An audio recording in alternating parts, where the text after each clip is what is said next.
What if a fantasy novel gave you a Song of Ice and Fire level politics, Assassin's Creed Origins vibes, and a magic system where you can summon your ancestors to fight alongside you? That's what you get in A Song of Legends Lost by M.H. Ayinde, a debut that really impressed me. Welcome back to Dragon in Winterfell, where we dive into fantasy, sci-fi, and historical fiction. Let's talk about A Song of Legends Lost by M.H. Allende, Book 1 of the Invoker series. This is one of the most exciting debuts I've read in a long time. It mixes epic fantasy and slow reveal science fiction, all set in an ancient world shaped by colonialism, war, and legacy, and the result is something genuinely special. The story follows multiple POV characters from very different backgrounds, all caught in a world where magical secrets and forgotten technologies are all starting to stir again.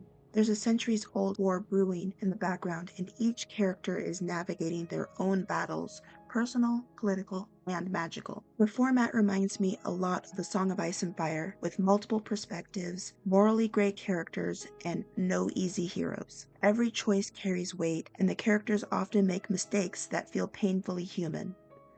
And if you've ever played Assassin's Creed Origins or Odyssey, that same vibe is here too, with an ancient world filled with mysticism and half-understood technology. You get the sense that this civilization is built on the ruins of something far older and far more technologically advanced. One of the most fascinating aspects of the magic system is that those of noble blood can summon the spirits of their ancestors to fight alongside them. It's not just a power, it's a rite and a ritual. The summoning is performed through dance, drawing from both pre-colonial traditions and fantasy influences.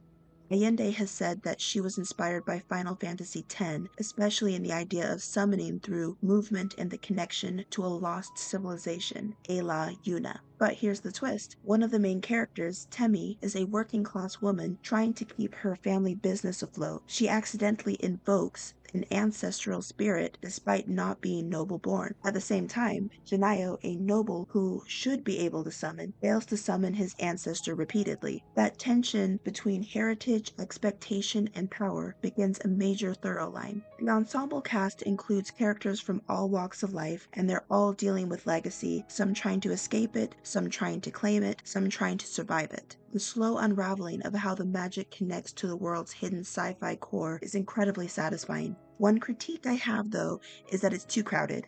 So many characters, so many interesting storylines, I sometimes wish that this book had been split in two. I wanted more time with these people and their arcs, but that's also a compliment. This world is so rich, so textured, I didn't want to leave. I already plan to reread it, and I'll definitely be continuing the Invoker series. If you love genre-bending stories and layered world building, morally complex characters, and a magic system rooted in both cultural tradition and science fiction mystery, then you'd better check out A Song of Legends Lost.